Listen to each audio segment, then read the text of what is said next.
So today we're going camping. We're going to go up to Smiley Creek, Idaho. There's a nice little grass strip up there, and some people are going up this weekend to go camping.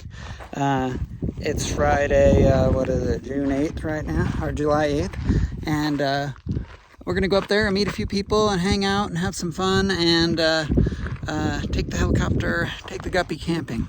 Right now we're just a little bit north of Gooding, Idaho.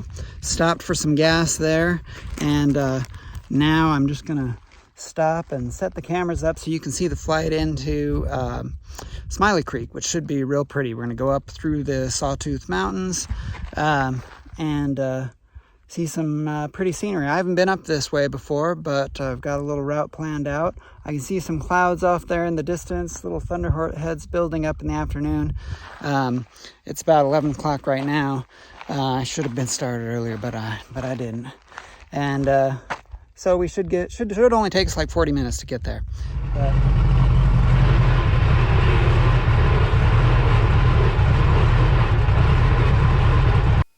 Okay, we are getting ready to take off from the little lava field here. I'm going to try to avoid coating my windshield with dust, but some of it is going to happen. And we're on our way to Smiley Creek.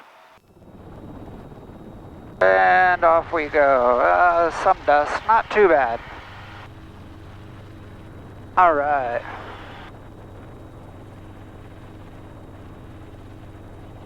What a weird landscape here, huh? We don't want the engine to stop right now. That would be uncomfortable. All right. Pretty warm out. It's about upper 80s right now. We're not all that high, but where we're going is pretty high. All of this is all just a really old eroded lava flow. A lot of the area around here you can see this kind of eroded edges. The whole thing is a lava flow, and then where water has come down through it, it is eroded through, but pretty cool. As I was coming up here, I saw a whole bunch of antelope out on these plains here. So yeah, you're going to be sad to know that I forgot my little attachment that I was going to put the GoPro up here to get the front view. So you're not going to see my face. So this might be my most successful video ever. Turns out that's going to be the key. Only show the back of your head. Alright, so I told you a little bit about it when I stopped to have lunch there, but basically we're going up here to Smiley Creek, Idaho. It's in the Sawtooths. There's a little sparrow that just did a dive right in front of us. It's up in the Sawtooths, and looks beautiful. I haven't been up here before. It's actually about maybe 40 miles to the northwest of Sun Valley, if you've ever been to Sun Valley. Idaho, beautiful place. And just a little grass strip. It's not really a bush strip, it's a grass strip, pretty nice, but higher altitude, and so it's one of those places that if you're flying an airplane or a helicopter, you got to be aware of the density altitude. So today, right now, so it's about 80 degrees out here. It'll probably be a little cooler over there. And I believe the elevation is something like 7,600 feet. And but the way I'm loaded in the helicopter today, which I've got quite a bit of camping gear and stuff like that, but I should have no trouble. I should be able to actually still have the power to do an out-of-ground effect hover at this altitude, at the altitude of the airport, and the temperatures that we're going to encounter. So I think we should be good in that regard. There's a few little puppy clouds building up over the range right now, so we might encounter some bumps and turbulence and things like that as we climb. Oh, hold on.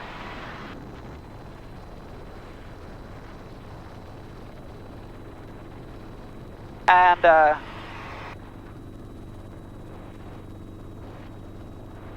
you know, we're probably getting there a little later than you would want to get there in an airplane. Basically, I think they're like, get your flying done before 10 o'clock. Just because the winds in the mountains and updrafts, downdrafts, turbulence, all of that kind of thing is a very big concern, especially in a small airplane. In a helicopter, it's also a concern, but this handles it much, much better than a light airplane. Alright, so we're going to end up going up that way, kind of up that little draw, and then we're going to cut through one of the little passes. Looks like the bottoms of those clouds are definitely quite high. That's some of those peaks are 11,000 foot peaks. Here's a helicopter approximately 4 miles east of the field, transitioning northwest towards Gooding at 4,000 feet. Jerome. A lot of activity out here, agricultural work.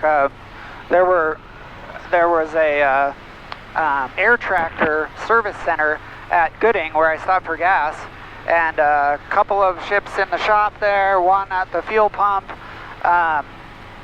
Another guy in an air tractor doing quick runs in and out of Jerome, and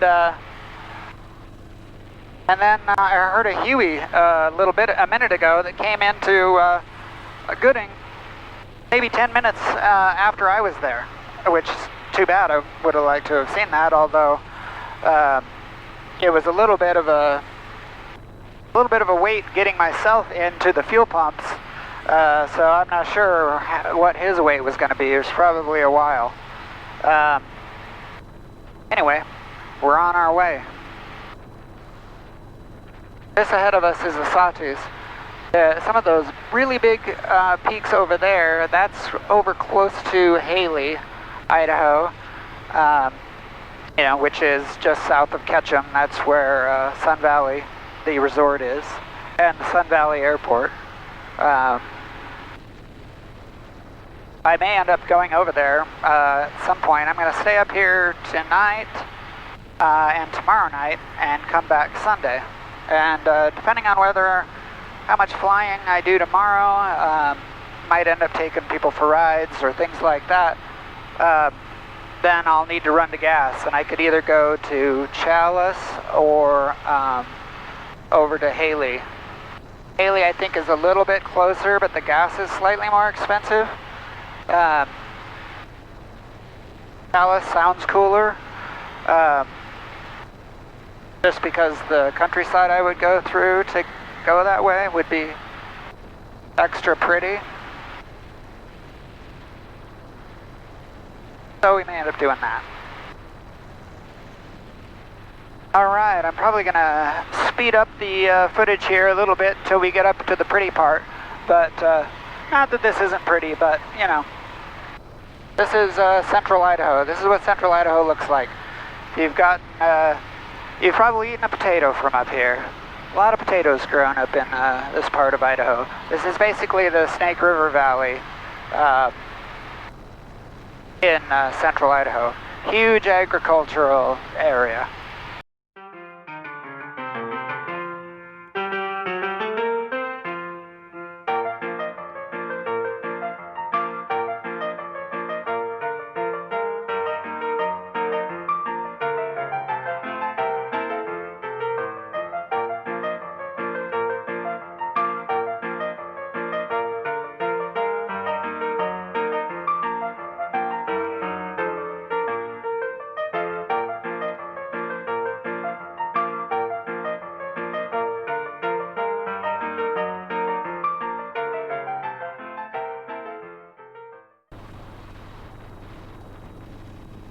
All right, now we're climbing up into the hills. We've got a tailwind. We've had a tailwind this whole flight, which has been fantastic.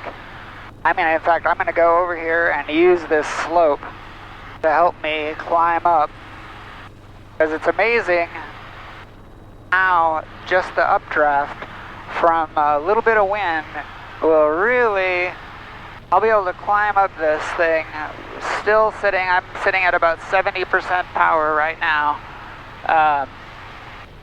And if I go over here right along the slope, it's the wind is kind of quartering from our left, and it's going to help push me up this slope. Looks like we just missed the flowers. Like there were some flowers recently. Somebody's got a teepee down there. Blue roofs on their building and a teepee with the blue pattern on it. It's kind of cool. Maybe they're going to do an Airbnb thing. Okay, here we go. We're getting that uplift. I'm going to put my desk kind of facing it, get the most out of it. I'm getting pushed up at almost 1,000 feet a minute, 900 feet a minute, 850. I'm not doing a thing. Isn't that awesome? So cool. No more power. Just the same as I was doing before. But, you know, now I've climbed 1,000 feet.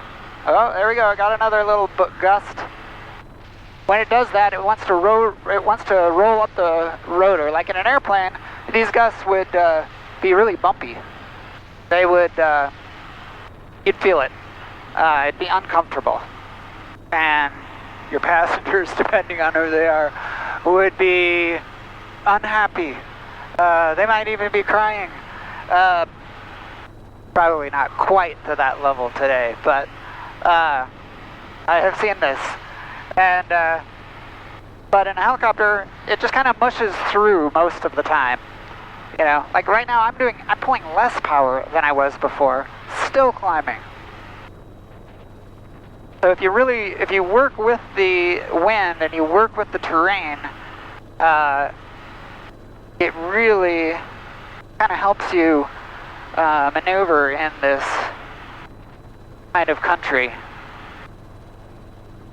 You know, there's a ton to learn about mountain flying, and I'm no expert, but I've done it enough that I have a decent feel for kind of how the winds move in the mountains.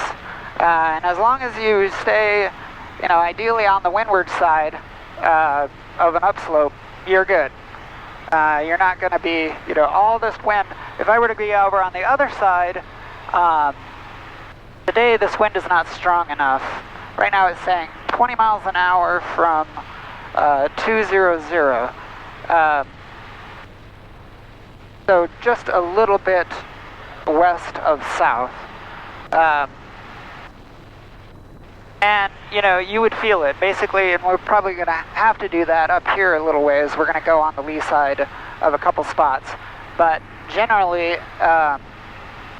if you just stay on the leeward side of the canyon with the winds, you'll get all the nice little updrafts, reduce your power requirements, and turning into the wind will be down canyon. So if something did happen, you know, if I lost engine power, I've got an awesome road down there right now. It's a really wide gravel road.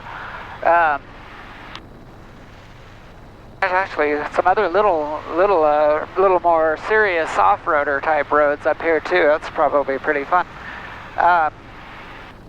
But if something were to happen, I'm on the leeward side, you know, the downwind side of the canyon. So if the engine quit, I would ideally want to turn into the wind, and you'd want to land into the wind if possible. Down in the canyon, I doubt the wind is even noticeable. Up here is where you notice it. But best possible combination would be turn down slope, turn into the wind at the same time. And that's what we would do. We could 100%, I'm not going to say 100%, because who knows, but is anything 100%? but I'm going to give myself a 95% chance right now that I could auto to that road and land on the road with little or no damage to me or the helicopter.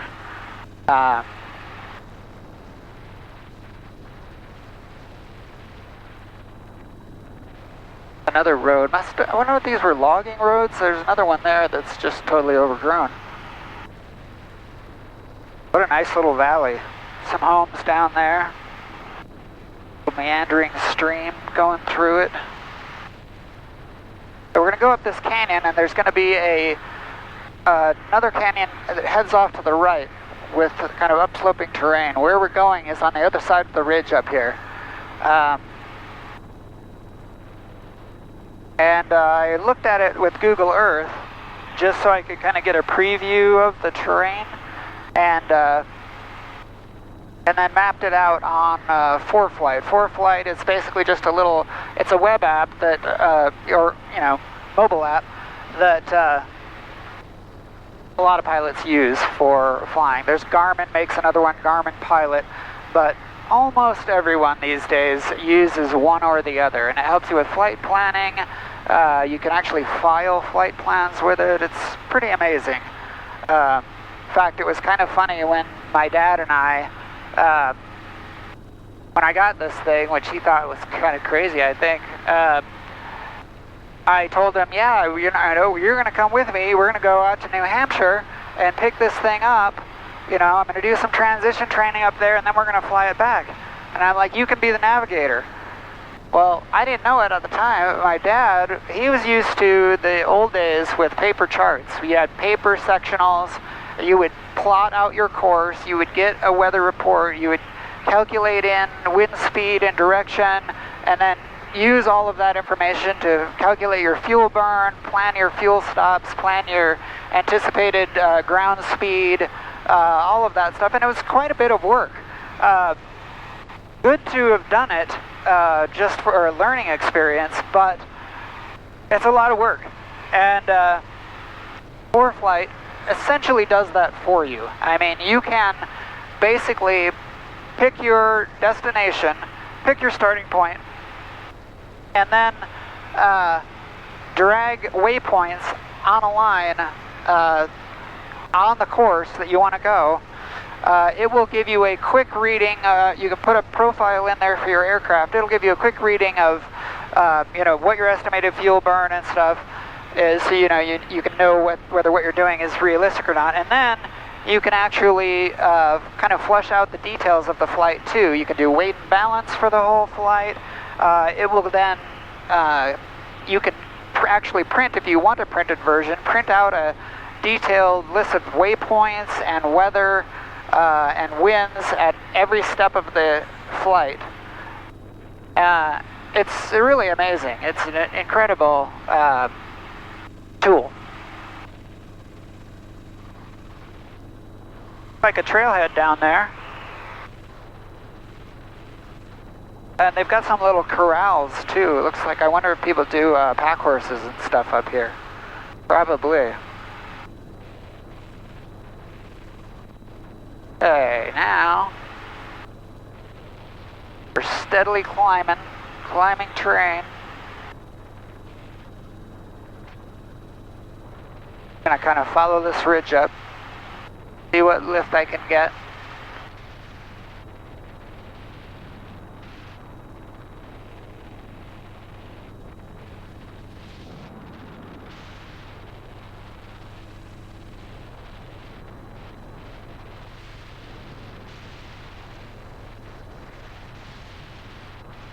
There's a little.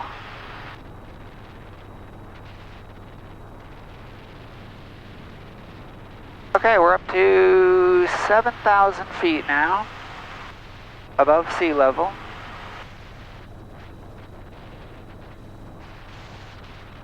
There we go.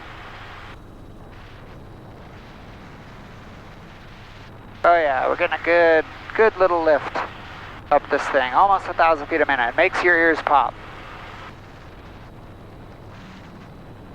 Now, places like this is where little bit more tough for, you know, a safe landing in case of an auto.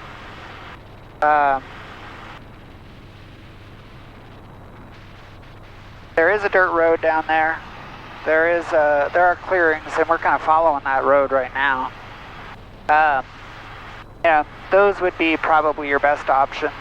That field right down below us there is a bunch of very young, small trees. Wouldn't be bad. It wouldn't be great for the helicopter, but would be probably a pretty decent place to auto into.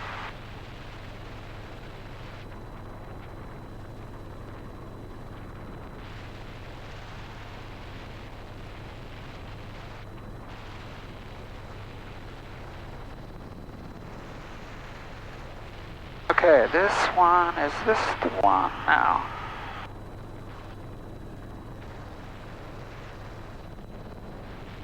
Yeah, I think this might be the,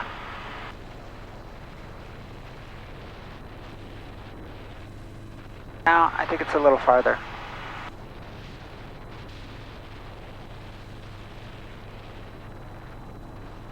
You know what I might do? I'm going to continue just following this ridge up. Get on top, and then I can check it all out. Because essentially Smiley Creek is just right on the other side of this ridge line.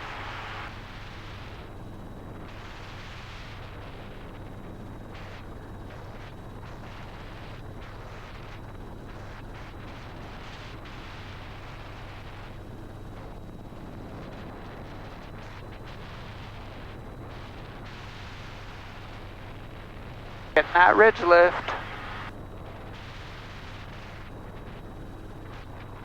It's kind of cool. Sometimes you, oh, there's some bigger peaks over there.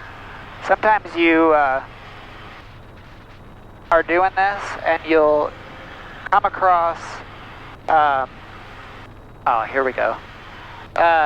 You'll come across eagles and hawks and things like that doing the same thing. And it always makes me feel like, oh, okay, I've figured something out. You know, I'm actually doing the, you know, I am following the terrain. I'm spotting the areas will have rising lift and wind, and using it because they obviously know it instinctually.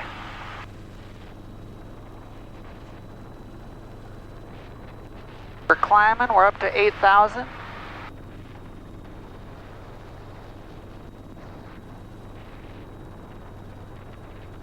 It's cooler up here. We're down to 70 degrees.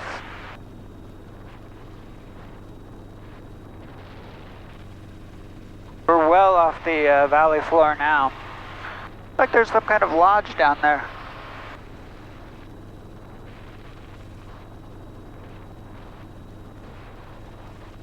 Ah.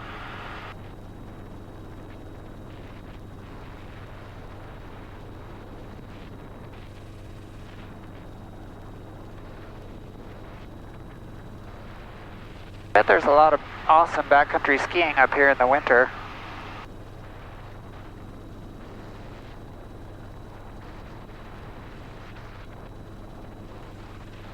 Here we go. Alright, so this is kind of a sharp ridge, so I'm just going to kind of follow the tail out and down for a second. Just to see, this is the formation that I was looking for. This big gray open slab. Because one way I could go would be go up that way and then down. The other way I can do is follow up. This way is a little bit shorter. I follow this little canyon up. Smiley Creek's going to be right on the other side.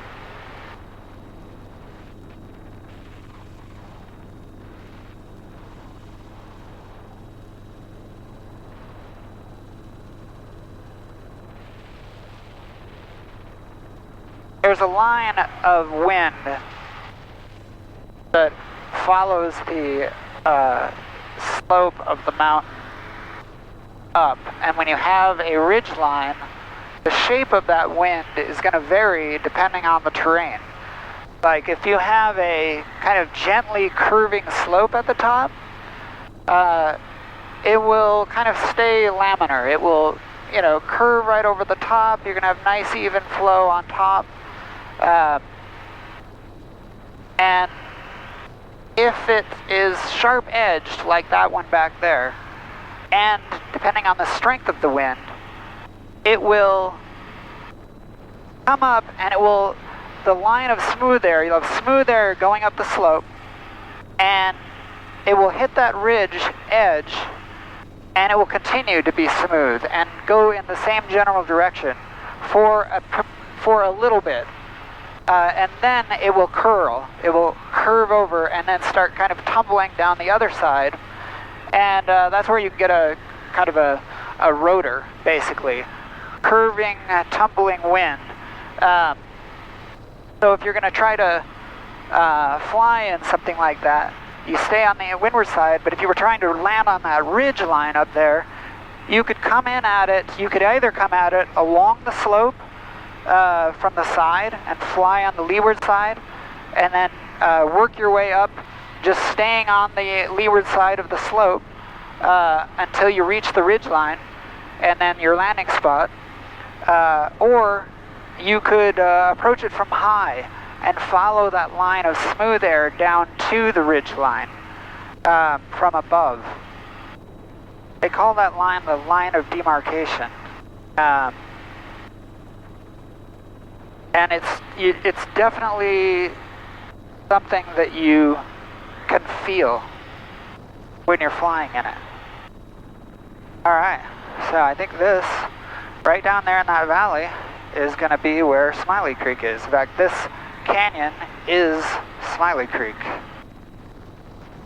So like right here, I've got the wind coming from my right. I'm going to follow this little slope here, and then there's kind of an opening. The wind's going to flow through here. It's not really that strong today, but so I'm not too worried about it. But if I kind of head over this way and down, then I'm going to avoid any of the sharpest turbulence.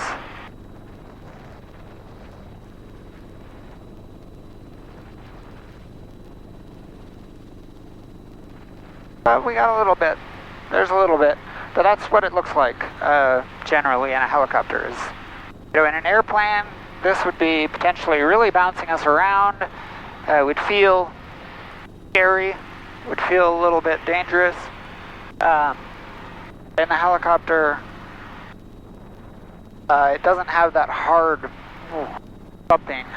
There's not a solid flat wing for it to hit.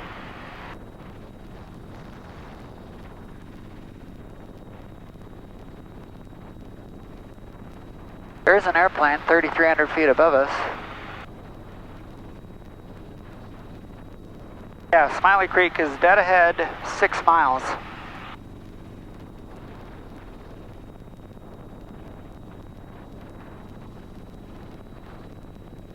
One, 229.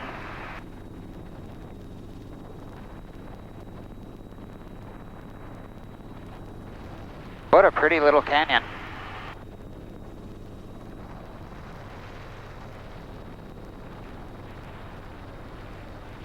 I don't know if you can hear it. I'll dub it in a little bit, but as I'm descending like this, going a little bit slower, and so I'm kind of mushing downward, and so my blades are running into themselves, like they're hitting the turbulence. Each blade is hitting the turbulence from the previous blade. That's when you get that blade slap, they call it. The pop, pop, pop, pop, pop, pop, pop. The people camping out down there. It's like a good spot, right on the Smiley Creek.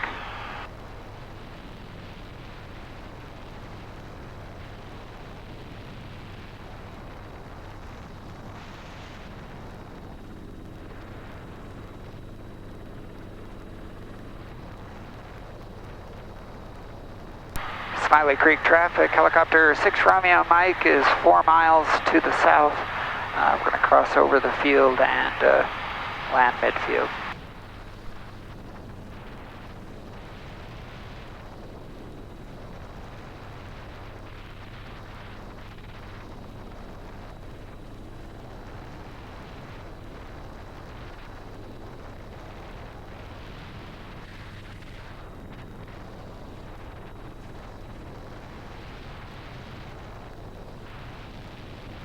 Will look like they have horse trailers down there. Be pretty cool. But we didn't use a lot of gas coming over here. Okay, there's the lodge. On the other side of the lodge there is a highway, and there's the highway. There's the field, straight dead ahead.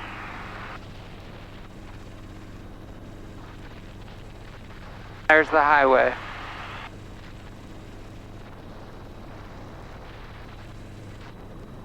Smiley Creek traffic, helicopter 6 Romeo Mikes, 2 miles to the south, 7,600.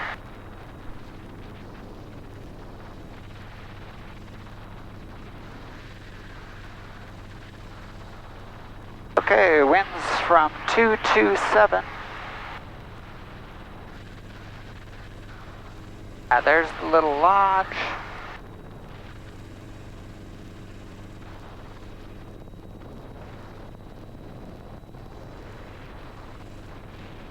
I don't see anybody else. I see somebody quite a ways behind me. Oh, quite a few planes. Oh, there's some people in the spot I was kind of hoping for. But I might be able to get a good spot. Maybe at the far north end. Or the far south end, I'm not sure. Smiley Creek traffic, helicopter 6 Romeo Mikes, crossing midfield. So, let's see, where do I want to go?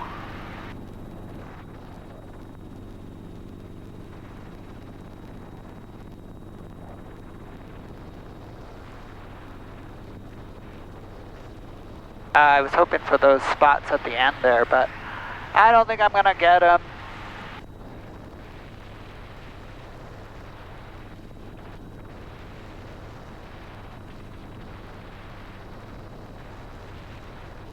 Not a bad spot right at the very end.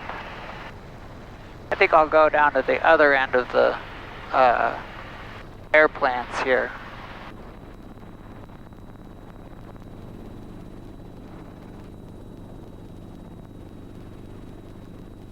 And I'll land on the far side.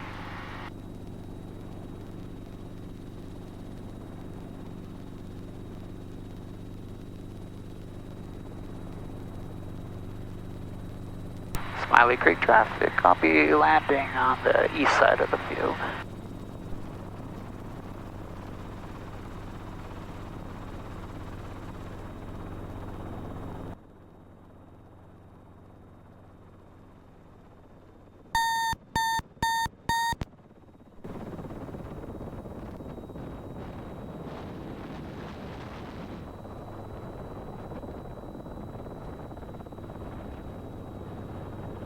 This looks pretty good right about here.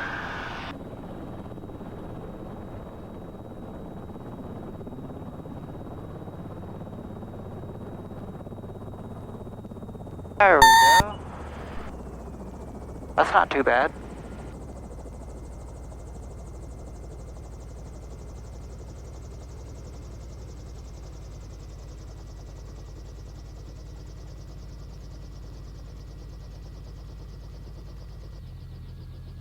Alright, everybody. Well, now it's going to be camping time. Pretty spot.